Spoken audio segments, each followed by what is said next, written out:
to What Arty Noobs with General Disturbance. This is the M40 M43, the Tier 8 American SPG. This one's located on the east spawn of Malinovka, and it's under command of Fort Furious. I'm afraid I'm doing it again. I had a brief bout of gaming, and I actually picked up two first ace tankers consecutively. It was like they were all coming out of nowhere. Must have been a really good day. Anyway, this is the M43, and I decided to knock that tree down on purpose, actually, because I was trying to distract the enemy Arty into thinking I was somewhere else. And I moved into position, and I found my firing position. The M43, it's got the 8-inch howitzer, it's the short, stubby barrel, not the long, thin barrel that goes over the front end of the vehicle. As you can see, I'm aiming for the spotting bush, rounds out. Doesn't appear to be anybody at home, but I'm changing firing position straight away to avoid being hit.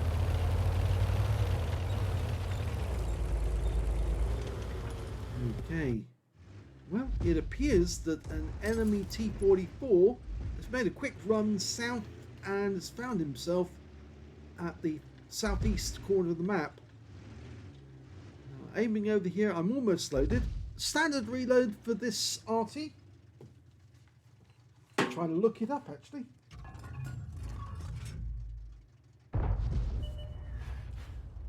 Well, if there's somebody at home, he probably got stunned with that one.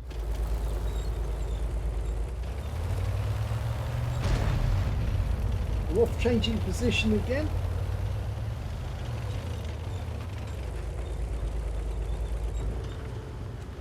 Okay, well, the standard reload is 44.1 seconds for this Arty, but I've managed to reduce that quite a bit. It's down to about 30 seconds or so. There you go, 37.34. Rounds out. Hit the Carnarvon Action 10, and I hit him for 470, which is quite a good roll. It's more than half the output. So it's a non-pen, but it's definitely a good hit. Okay, I'm going to focus all my attention on these guys up north to help our team conquer the hill. And I've got some stun assist. Okay, we've got 3 tanks together. Only 2 of them seems to be close enough for me to actually get damage on all 2 at the same time. I'll see if I can get that T-29 and the Tiger 1. Almost loaded. They pull apart. And there's the T-29. He's pulling back. There's 3 together. Rounds out. Oh, yes. Hit the Tiger 2, but damaged the Tiger 1 and the T-29 at the same time. That was a really good shell. And my teammates appreciated it because I'm now getting stun assist off that one. Already up to 1,731 stun assist. It's really good if you can hit targets that your teammates can see, because it helps them to win. Okay. I've marked the T-29 to let my teammates know that's what I'm looking at. The Tiger 1's a little further forward. These guys pulling back. Okay, now can I hit the T-29? It lands directly in front of him, but it did stun him, and I think it splashed him. Tiger 1's pulling back. I've marked him as target. Hopefully they'll kill him. Yep, they do. Okay, now it's T-29. He's now marked to the next target. I found by marking a target, and actually like this, you tell your teammates where to shoot, which ones you want hit. And I've moved back to the T-29 because he's closest to my teammates. Lined up. Okay, he's pulling back, rounds out. It went behind the T-29, I think. See the Caro reacting. No, it did hit the T-29. He was tracked, and he did lose some hit points, and he was stunned. Okay, so we've got the Vipera on low hit points and the T-29 together now. This could prove very interesting. He's using the T-29 for cover, so I'm going to aim at T-29, even though I've got the Vipera marked. Let's get this right. Almost loaded. Rounds out straight away. Bombardier! Yes! I got both of them at the same time. I killed the T-29, and the Vipera hiding behind him took the splash, and he's out the game as well. So I've basically, all the enemy tanks up on the hill have been wiped out. So now it's down to the guys who made the late route, the lower route, to start finding where the enemy tanks are. Now I can see a tree's been knocked down there, so I'm supposing that there is an enemy tank sitting in those bushes. And I just saw a bush go down over here, or a tree go down. So obviously I know somebody is in residence. There's another one. So I'm going to fire it at the base of that tree. I definitely know that there is definitely somebody in those trees. Trees going down by themselves. You can see the SMB CC56 taking damage from the guys who took the late route. There he is. And he's gone. Okay, so there's somebody in those trees. Our guys are closing in. This could be a very quick battle because there's only 5 enemy tanks left, and 2 of those are Arty. They do have a Barask and an SU-130 PM and a Challenger. I fired another one into those trees where I think somebody's hiding. Come on guys, get closer.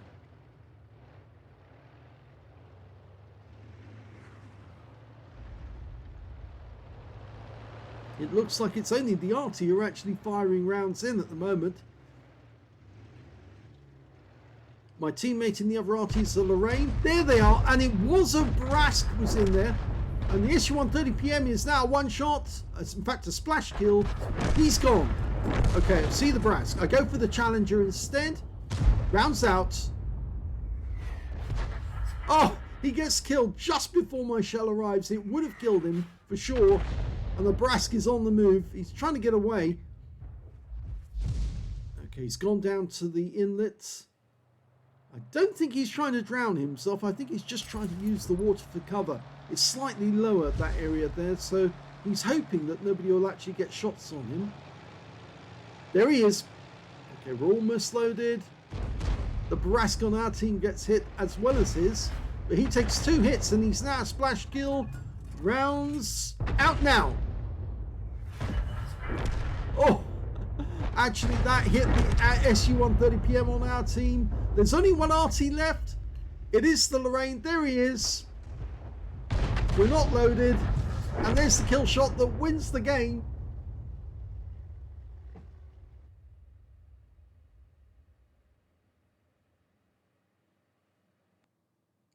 Here's the end of battle stats, and that was the first ace tanker for 4Q in the M40, M43. I got the scrolls underneath. You only get that the first time, so that is a first ace. I also got a bombardier because I took out 2 enemy tanks with 1 shot. Got the T-29 and the Vipera, and I also got the Bruiser medal for getting at least 5 critical hits in that game. I got 9. And my win rate from the battle was Super Unicum 3,766. Let's have a look at team score. Well, didn't get the highest damage in this game. That went to the BZ176 on our team, who got 3,791. Second highest damage, actually he also picked up a steel wall as well as his high caliber. Second highest damage went to the SU-130 PM. He managed 3,625 hit points. And he also got a Confederate and a tank sniper. And when it came to damage, I was actually in 3rd place with 2,616. And, well, that's not a bad score. I'm quite happy with that. It's a decent amount of hit points. Let's have a look at the kills. Well, the highest number of kills went to the SU-130 PM, who picked up 4 kills in that game. Again, got that tanker sniper. 2 kills went to the BZ176, myself, the Super Hellcat, and the AMX 1375. And when it came to base XP, I was in 3rd place again because, was it 3rd place again? No, it was actually 3rd place this time. The high scorer was the BZ 1231. The second highest was the SU-130 PM with 1187. And I managed to get 3rd place with 1,034, and we were the only 3 players who managed to get over 1,000 base in the game. I fired 11 shots, got 3 direct hits on the enemy and 0 penetrations, 13 splash, damage of 2,616, all of it at more than 300 meters. I damaged 6 of the enemy, killed 2 with just 1 shot, and 2,083 hit points of stun assist off 10 stuns. On a free-to-play account, I earned 32,185 credits for the battle, 16,093 from holiday ops, 48,278 altogether, and after resupply of ammunition took away 27,708 for the game. 1,034 base XP, 4,653 from holiday ops, and 5,687 experience points altogether.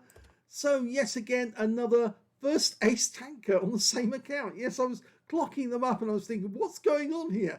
I'm just getting so many of them. It may be that I was just having fun.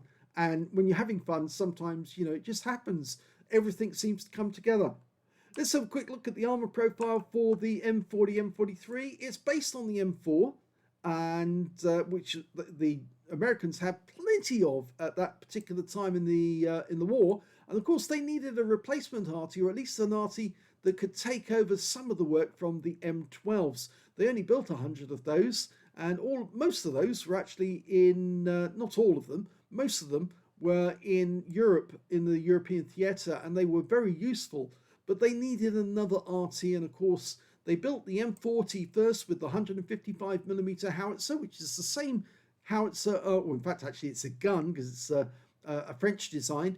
It's the same one on the M12, whereas they did make the M43 with the 8-inch howitzer, and that gives a lot more oomph because it's 203mm in caliber, so it does more damage.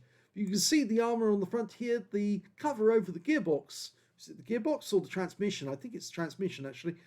Is 108mm impacted armor, but it comes out at 121. Well, depending on where you look at it. Some places it goes up to about 136, but it's fairly solid. That's about the best armor you're going to see on the vehicle, because the front plate is only 17.7mm thick, coming out effective armor about 26. So anything hits anywhere else on the tank is more likely going to go straight through. 12.7mm on the side, both sides. The rear of the vehicle has only got 12.7 again. So it doesn't have much in the way of armor. Nothing really to protect it. And if you look at the live model, yeah, it's very vulnerable. It just depends on angling. If you angle, then maybe you'll block a shell from the side, but you're probably not going to block a shot that's fired directly at you. And so even side scraping in this would be difficult. Anyway, let's have a quick look at the modules. Well, we can see from the modules that the driver is up front on the right hand side, the driver's mate is on the left hand side, the transmission is in front of them, and the engine is directly behind them with 2 fuel tanks either side in the shoulders of the tank.